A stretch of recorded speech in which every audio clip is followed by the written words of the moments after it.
The Israelites arose in the Levant at the start of the early Iron Age around 1000 BC.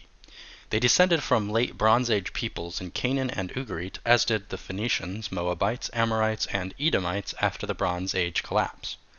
The ancient Israelites did not begin practicing or believing in monotheism, nor was the God Yahweh the first or exclusive God.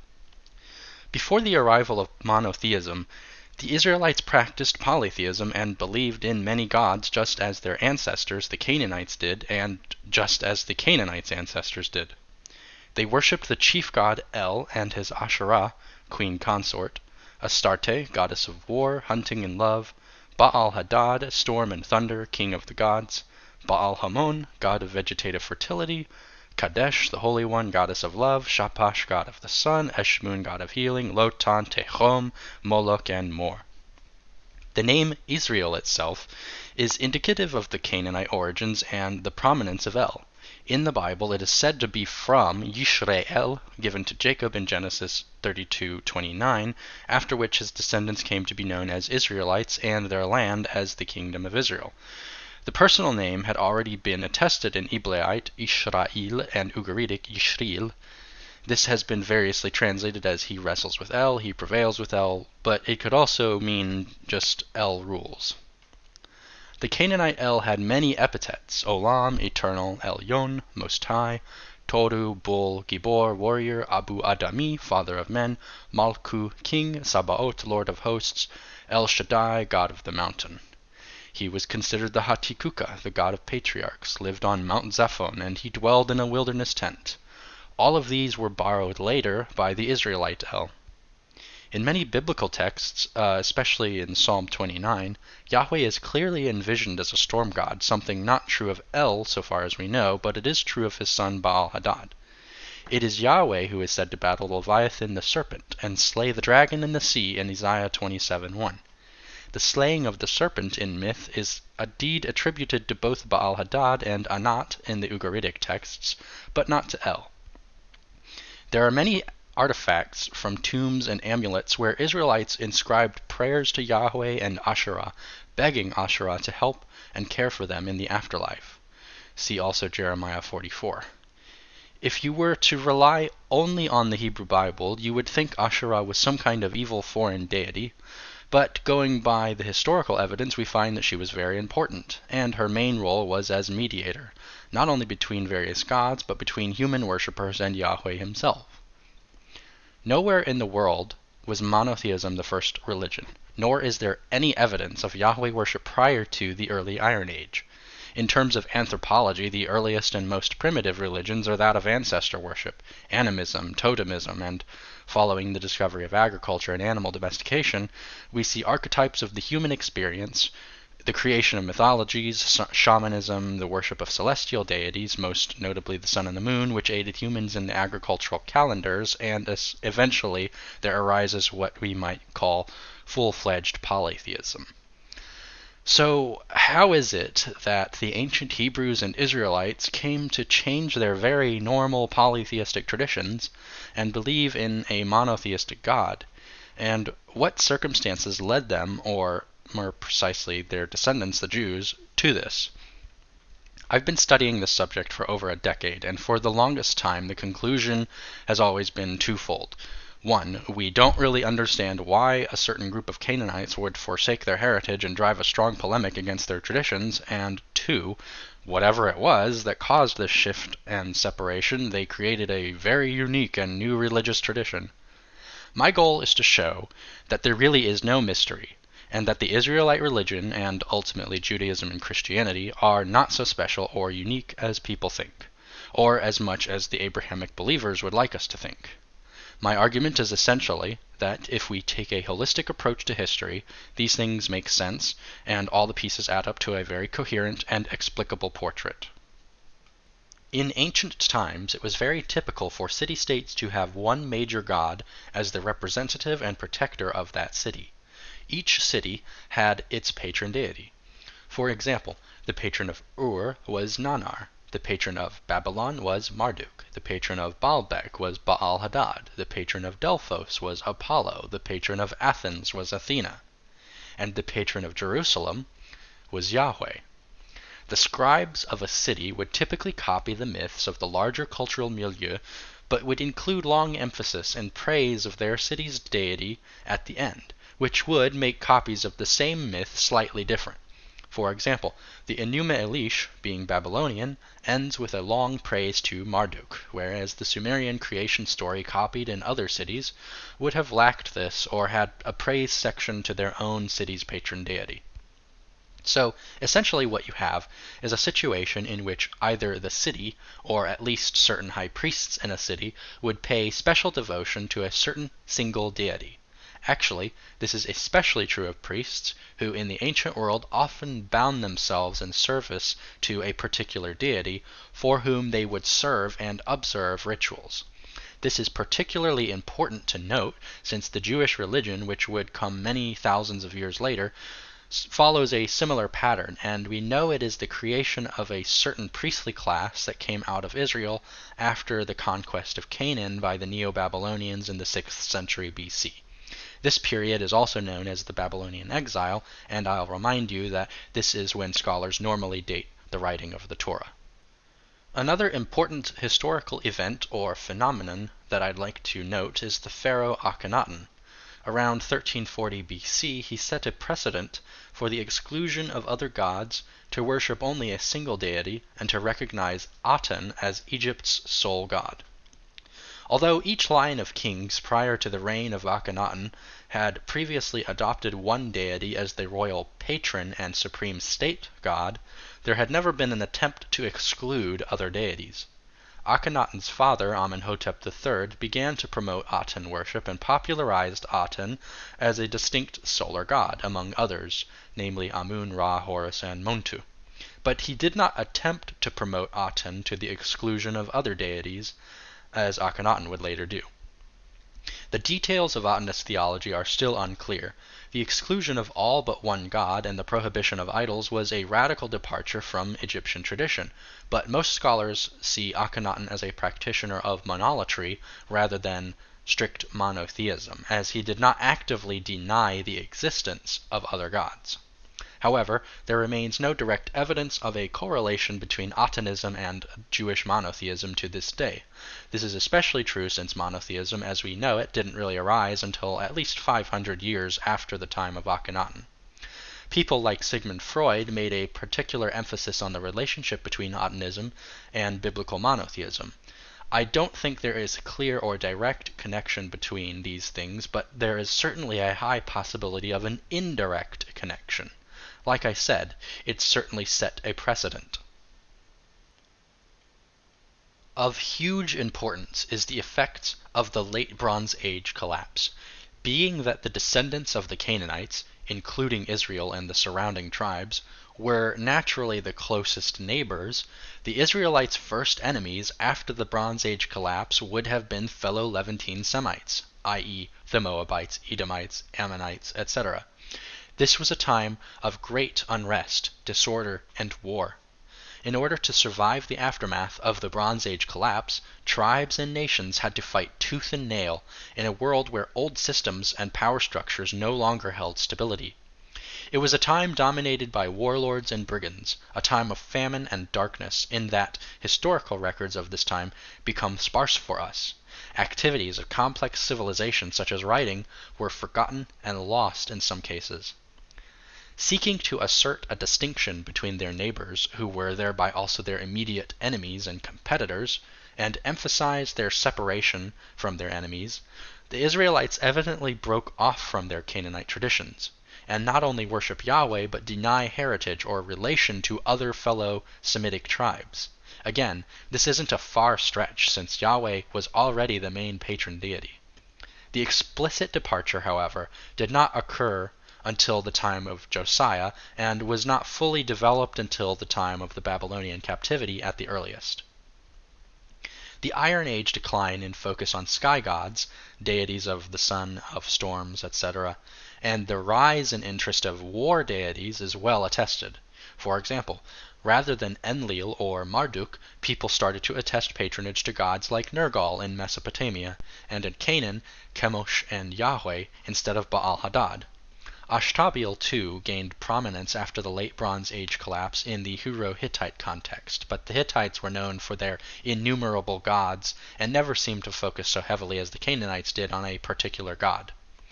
Egypt had a kind of Pyrrhic victory after the turmoil of the Bronze Age collapse. Consequently, Egyptian territories receded considerably, and the economy fell into decline, the treasuries having been drained by war efforts on all fronts. While Egyptians were unique, not engaging in the same emphasis on war deities like everyone else, there was still a shift in religious attitudes. The animal cults, a characteristically Egyptian form of worship, became increasingly popular in this period. Isis grew more popular as a goddess of protection, magic, and personal salvation, and became the most important goddess of Egypt. As the land of Canaan and the Levant in general was at a crossroads of trade between major Iron Age powers, its people assimilated and modified their beliefs based on the influences of various ancient Near East neighbors. The biblical creation myth draws heavily from the Babylonian Enuma Elish and other Mesopotamian literature, which predate the biblical account by over a millennium. The standard belief with ancient mythologies, and equally in Israel, was such that the warrior storm god, son of the chief sky god, took the place of his father as ruler. Therefore, the chief god at the top would have attributes of both by virtue of inheritance. In the case of the Canaanites, Baal took the place of El. In Mesopotamia, Anu was replaced by Marduk. In Hattusha, Arina displaces Kumarbi. In Hinduism, the king of the gods was originally Dyaus, later subsumed by Indra. In the ancient Greek system of Olympian gods, Cronus displaces Uranus, and Zeus in turn displaces Cronus. At some point, Yahweh, a storm war god, lord of hosts, became the chief god for the Proto-Israelite people, along with his wife Asherah, just as, long before, El's consort was Asherah. This assurgency of Yahweh is possibly caused by the fact that after the Bronze Age collapse, gods that represented civil stability, such as deities of stars and other heavenly objects, were no longer as relevant as war gods, gods of hosts, and the Israelites came to see their perseverance through the various hardships as attributable to Yahweh. Eventually, El, Baal, and Yahweh, all having been chief gods at various times, converged as one deity, Baal Adon, Yahweh Elohim, aka El Elyon, aka Yahweh Adonai. Baal and Adonai mean the same thing. It just means master or lord. El and Baal had already converged in the Canaanite religion by around 1400 BC, as attested by the tale of Akhenaten. See also Isaiah 40:28. A vestigial grammatical form preserves the memory of this phenomena in the name of the biblical god Elohim, which literally means the gods. The Israelites worshipping Yahweh Elohim and the consort Asherah became henotheistic. Yahweh worship was preferred because worshipping three distinct chief deities with similar traits and functions is redundant. What the Israelites did that was somewhat innovative was to call this converged deity Elohim, which literally means the gods in plural, but refers to one God, namely Yahweh. The biblical narrative repeatedly refers to the polytheistic backsliding and the Israelites' worship of Baal and Asherah. This reflects the reality that Baal, who inherited the role and the traits of the first chief god, El, was originally worshipped as the chief god of the Israelite pantheon, and where Yahweh took Baal's place after assimilating aspects of Baal, eventually Yahweh was imagined to have sought to be worshipped apart from and without reference to Baal. See Hosea 2:16, which says, "And on that day a declaration of Yahweh, you will call me my husband, and no longer call me my Baal." This uses the metaphor of marriage, as Yahweh was not an original god among the Canaanites, or all Canaanites, and was being married to the people of Israel, so to speak. It's always good to keep in mind the fact that the books of the Hebrew Bible were not written in the order that we find them listed in the Tanakh. The crucial study in 1976 by H. Schmid proved that the books of the prophets came before the Yahwist source in the Torah, J-text, which is argued to be the earliest of the Torah sources, as J knew the prophetic books of the 8th and 7th centuries BC, while the prophets did not know the traditions of the Torah. The convergence of deities is not unique to the Israelites, nor is it some kind of rare religious phenomena. Ishara is an Assyro-Babylonian goddess of love and war, sometimes given as the wife of the god Dagon. She also became popular in the Levant. Ishara and Ishtar were originally separate deities, but over time they became conflated due to the overlapping domains in the pantheon. Sopdet is the Egyptian name of the star Sirius and its personification as an Egyptian goddess. Known to the Greeks as Sothis, she was conflated with Isis as a goddess. It's also widely known that after Greek and Egyptian cultures began influencing each other, over time Isis and Persephone underwent syncretism. It was common in ancient history, throughout both the Bronze and the Iron Ages, for sieges and conquests to result in the destruction of a city's main temple, the temple of their patron deity. And we find a great deal of lamentation literature throughout the ancient Near East of scribes and priests bemoaning the loss of their temples and trying to figure out and explain why such a thing could happen. Obviously, these priests would conclude, our God has abandoned this place. And another very common explanation was, we must have been doing something wrong, something that seriously offended the deity. The temple to Yahweh in Jerusalem was destroyed around 586 BC by Nebuchadnezzar II of the Neo-Babylonian Empire. This took place as a result of Zedekiah refusing to pay tribute to Nebuchadnezzar and his staging of an uprising around 589 BC. In addition, the king of Tyre also did the same. Nebuchadnezzar then conquered and destroyed the kingdom of Judah, which resulted in the plunder and destruction of the city of Jerusalem, a permanent end to Judah, and it led to the Babylonian captivity as the Jews were captured and deported to Babylon. While we don't have very much evidence of how ordinary Israelites interpreted this, what we do know from material history is that the people of Israel were polytheistic, as they always had been. We find house shrines, tomb inscriptions, and amulets to Yahweh and his Asherah. But this doesn't tell us much and is something that we could easily surmise from even the biblical text's constant admonitions against Israelites practicing polytheism, all the way from Aaron to Solomon and well after. What we do have evidence of is how the scribes and priests of Yahweh interpreted this, and they arrived at various opinions. The dominant opinions became the narrative we find in the Bible. Summarized, the message is, Yahweh is the only God the people of Israel should worship. Time and time again, the Israelites backslid, adopted foreign customs, and worshipped other gods. Therefore, as punishment, Yahweh has allowed the people and their land to be destroyed, taken from them, and the victors hauled them off to Babylon, a strange and unwelcoming land. But the Hebrew Bible itself is not monolithic and contains various opinions and interpretations. It is a compendium, an anthology of different interpretations and even different theologies. The writers of the Hebrew Bible therefore created a sort of shared formulaic solution of what the people must do in response to this catastrophe. You must worship Yahweh exclusively and wholeheartedly, accept no other gods, and diligently obey the commands of Yahweh. If you don't want ruin and sorrow to happen anymore, then don't follow other gods and zealously worship Yahweh alone. The priestly source in the Bible argues that ritual purity, obeisance, and strict legal adherence will ensure that Yahweh remains pleased with his people. When the people practice rituals for other gods, or when they don't follow proper purification, it displeases Yahweh. How can you be pure if you are tainted by foreign gods? And Yahweh punishes them accordingly, for the priestly source, impurity and desecration are the main evils. The Deuteronomist source argues that while following the laws are necessary, maintaining and staying faithful to Yahweh's covenant good deeds and taking care of one's neighbors and community, caring for the widows, etc., is what will keep Yahweh happy and bring peace to the people. The Deuteronomist argued explicitly, good things happen to those who do good, and bad things happen to those who do evil.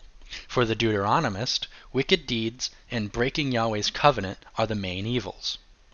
Of course, both of these views are later polemicized against by the author of Job, who explicitly crafts a narrative of a perfectly good person having bad things happen to them. Job was pious, ritually pure, kept his faithfulness to Yahweh, and eschewed evil, yet he is made to go through harrowing trials and soul-crushing grief. Job's author's opinion on this matter is to throw one's hands up in perplexity and say, God's ways are unknowable, immensely higher, and too profound for us. It is during the Babylonian captivity that the first books of the Bible, particularly the Torah, started to be written, although some text portions date earlier, such as the records of the kings and the various writings of the major prophets. Research by Russell Gmirkin argues that the writings of the Torah could date to the Hellenistic period, that is, post-Alexander the Great, as there is evidence of the confluence of the works of Berosus and Plato onto the Judean religion. It's also important to note that foreign, in this sense, as in foreign gods and foreign cultures, applies to other Canaanite customs, as the Canaanites consisted of various tribes and kingdoms who were the immediate neighbors of the Israelites. So foreign is not to be taken as meaning distant and totally removed from the cultural milieu. In 539 BC, after roughly 47 years of Babylonian captivity, the Persians under Cyrus the Great defeated Babylon and conquered the Levant, among other territories. Exiled Judeans were permitted to return to Judah and freely practice their religion again. Persian rule resulted in the introduction of concepts from Zoroastrianism, the common religion of Persians at the time. And there was a great interest by Jews in the Persian ideas, since this new empire was viewed positively and as great liberators. Many of those beliefs were borrowed, modified, and incorporated into the Jewish religion. There is no consensus on the dating of Zoroaster. Suffice it to say, depending on which scholarly argument you follow, the currently agreed range is somewhere between 1200 BC and 600 BC. Classical Greek scholars themselves, in the 6th and 4th century BC, believed that he existed 6,000 years before Xerxes I's invasion of Greece in 480 BC. This belief is recorded by Diogenes Laertius, and variant readings could place it 600 years before Xerxes I, somewhere before 1000 BC. The Persians, independently, also came to the conclusion of worshipping their chief god in an exclusive fashion. Zoroastrianism gets its name from the prophet Zoroaster, also known as Zarathustra, who proclaimed these ideas based on a revelation of Vohumana, the spirit of good purpose, who taught Zoroaster about Ahura Mazda and 5 other radiant beings. Ahura Mazda, meaning wise lord, was originally just the head of the pantheon, a creator deity. But after the development of Zoroastrianism, he became the only god to be worshipped. The concept of Ahura Mazda transformed into a transcendent god of ultimate good, light, and fire. This is the same Lord of Light concept that would influence Enochian texts much later on. See also Deuteronomy 4:24. Ahura Mazda was in a cosmic battle against the god of evil, Angra Mainyu. Asha, the main spiritual force which comes from Ahura Mazda, is the cosmic order which is the antithesis of chaos, which is evident as drui, falsehood and disorder. The resulting cosmic conflict involves all of creation, mental, spiritual, and material, including humanity at its core, which has an active role to play in the conflict. Zoroastrianism emphasizes the clear distinction between good and evil, and imposes moral responsibility on individuals to choose to do good and eschew evil. This concept of moral responsibility was relatively innovative in the ancient world, and this greatly influenced Western thought to this day. As such, the Zoroastrians believed that the only god worthy of worship was Ahura Mazda, who is the one, universal, transcendent, all-good, and uncreated supreme creator. Every other spiritual being or god is therefore considered subject to Ahura Mazda and is categorized as either Ahuras or Devas. This is the origin behind the notion of angels and demons, and Angra Mainyu is the precursor to Ha-Satan, or as we know it today as Satan. According to Yehezkel Kaufman, so-called pagan religions rested on the basis of the assumption that there is a metadivine realm, from which all things, including gods, come, and the universe as such is seen as amoral, like fate and chaos.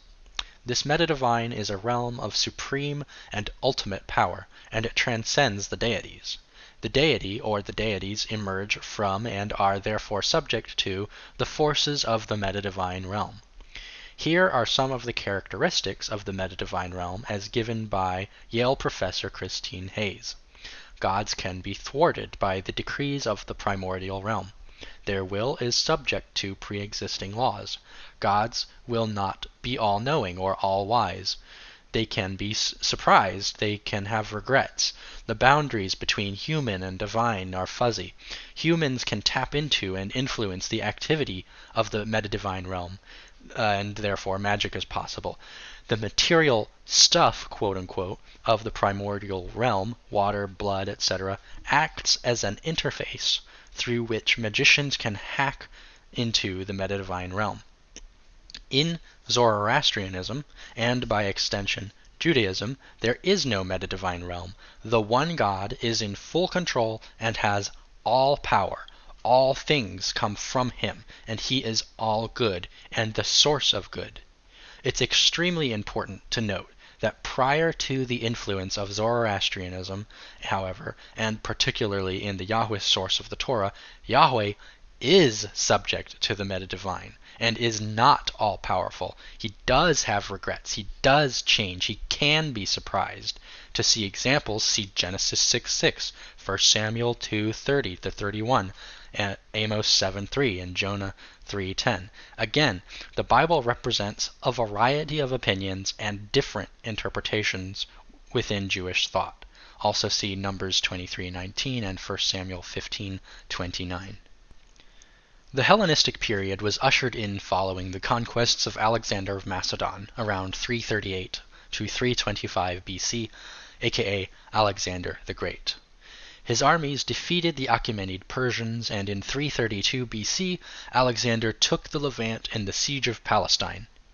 Alexander's conquests, which succeeded all the way through Egypt and even as far as India, led to the widespread dissemination of Greek culture, philosophy, and the popularization of esoteric mystery cults, such as that of Pythagoras and Dionysus. The development of pure philosophical monotheism is a product of the late antiquity.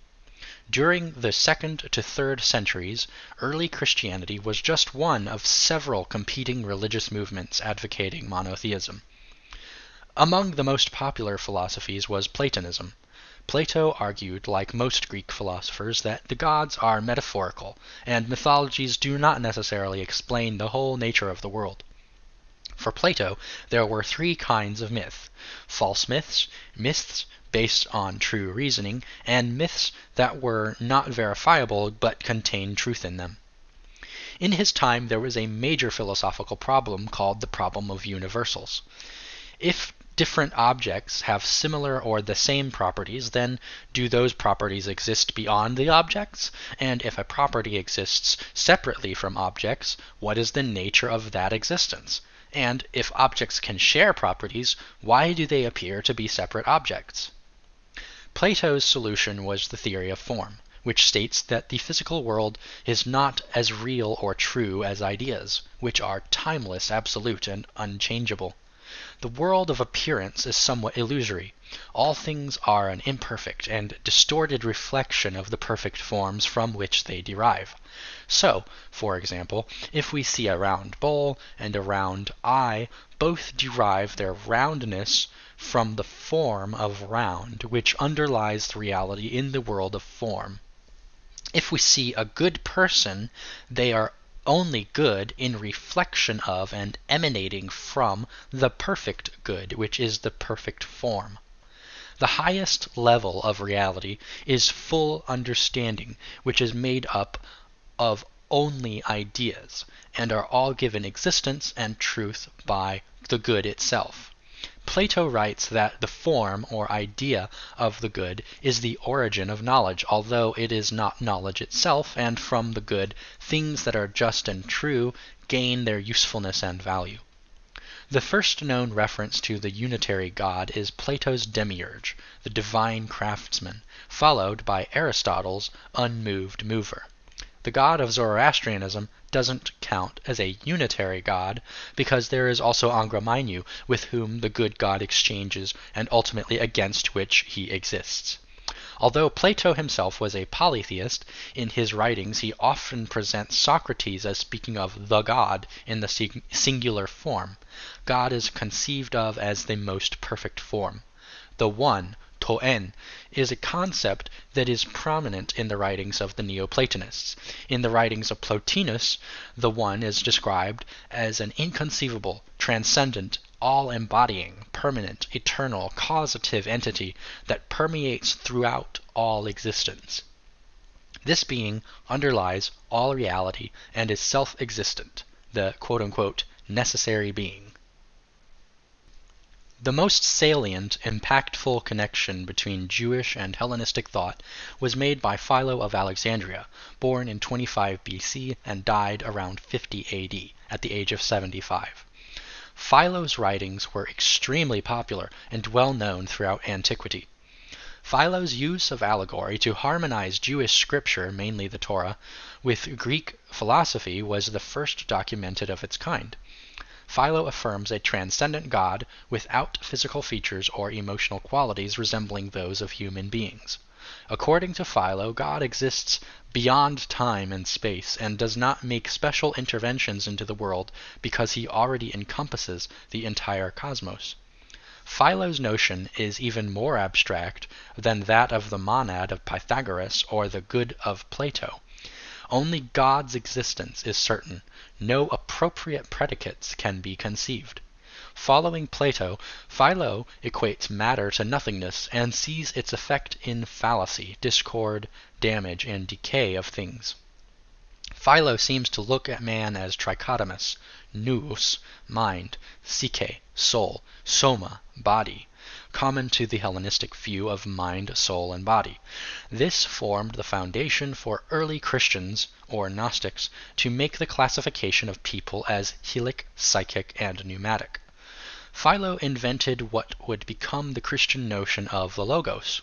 He wrote that God created and governed the world through mediators. Logos is the chief among them, and the next to God, demiurge of the world. Logos is immaterial, an inadequate image of God, his shadow, his firstborn son. Being the mind of the eternal, Logos is imperishable. Since creation, Logos binds things together as the receptacle and holder of ideas. Logos is distinct from the material world. At the same time, Logos pervades the world, supporting it. Logos has the function of an advocate on behalf of humanity, and also that of God's envoy to the world. He puts human minds in order. This forms the basis for the concept of dikaio, to set right or vindicate, which typically gets translated in New Testament versions as justify or righteousness. And then there is apokatastasios, restoration of the cosmos, refer to Acts 3:21. It's important to note that while the Gospels describe Jesus as having huge crowds of followers and being so significant as to have been arrested and put to death, while he wrote a great deal about the many prominent teachers and new religious movements in and around Palestine at the time, and would have been in his writing prime over the age of 50, Philo makes no mention of Jesus, nor his followers, nor his trial or death. Among other reasons, it is an established fact that Philo predated the Jesus movement, as the earliest Christian writings are roughly after 70 AD. Philo would have been dead for around 20 years by then. It's also important to note that Christianity springboards off of Platonism far more than Judaism does, whereas both Judaism and Christianity equally rely on Zoroastrianism to some extent.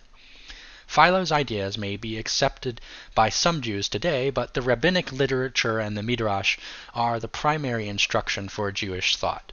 Christianity would not exist if it were not for Platonism, and it basically takes Philo's ideas as the main foundation and lens through which to view everything. The earliest of the Church Fathers were essentially philosophers, playing variations on the tune of Philo. Christianity is essentially a Greek mystery cult that parasites off Judaism to use the Hebrew Bible as its pedigree. Still, at the essential core, all the Abrahamic faiths are irrevocably and unequivocally based on and products of Canaanite polytheism.